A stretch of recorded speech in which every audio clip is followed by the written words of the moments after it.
Cro-Magnon jusqu'à la Seconde Guerre mondiale, on a construit Bioclimatique. C'est des choses qu'on a perdues parce qu'on a produit de l'énergie peu chère, qu'on s'est mis à la gaspiller. Donc c'est pas quelque chose qu'on invente, c'est quelque chose qu'on retrouve.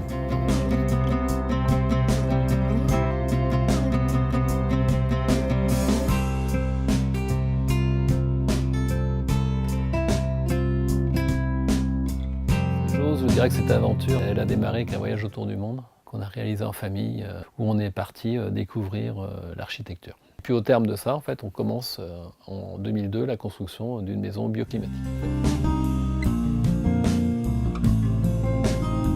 Le premier, c'est que les gens vont d'abord chercher à trouver un terrain qui leur permette d'être le plus protégé possible des contraintes climatiques. Cette protection peut nous limiter la consommation d'énergie jusqu'à 50%. Le deuxième facteur, c'est le fait d'aller chercher l'énergie la plus gratuite qui existe, c'est l'énergie du soleil.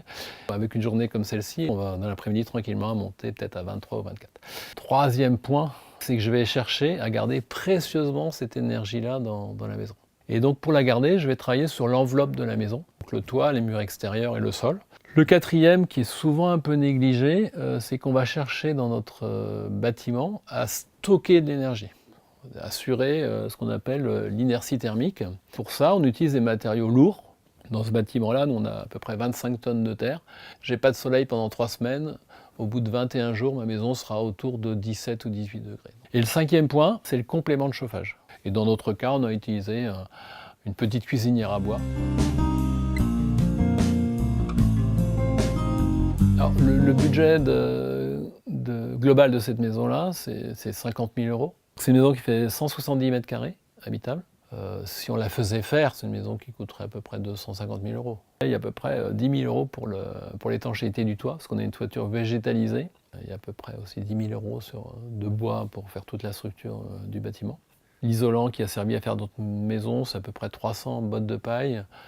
Si on achète ça à 1 € la botte, voilà, 300 €. Sur la partie électricité, en fait, on est à l'autonomie parce qu'en fait, on a un toit photovoltaïque qui produit l'électricité que l'on consomme. Donc, pour tout ce qui est eau chaude sanitaire, on utilise par exemple des panneaux solaires pour assurer le chauffage de l'eau chaude sanitaire.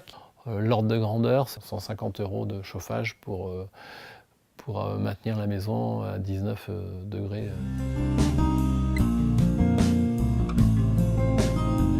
Je dirais que peut-être la première des choses, c'est de se connaître, savoir ce que je suis capable de faire, combien de temps je vais être capable de faire ça. Ça peut être à terme de dire, je vais faire à un artisan la charpente, et après, moi, je vais me garder le remplissage pour mes bottes de paille. Je pense qu'on a intérêt à aller voir d'autres projets. Mettre la main à la pâte un petit peu, rencontrer des gens, savoir quel est les retours, les vécus par rapport à ça, pour ne pas se lancer à l'aveuglette sur un projet.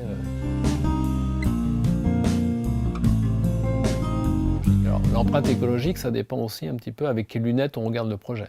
Je peux faire une maison bioclimatique avec du parpaing, de la laine de verre, du polystyrène, etc. Et j'aurai une maison qui va consommer peu d'énergie. Si je veux avoir une bonne empreinte écologique, je vais choisir des matériaux qui ont nécessité peu de transport, peu de transformation, etc. Et dans notre cas, je disais tout à l'heure, on a utilisé la paille et puis on a utilisé de la terre qu'on a prise sur place. Donc très peu d'énergie de transport et très peu d'énergie de transformation non plus.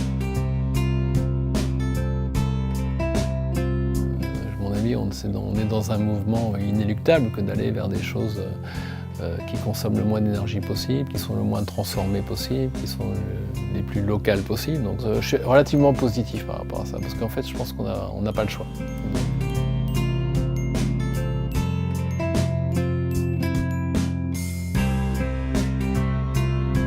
Et maintenant, à vous de jouer!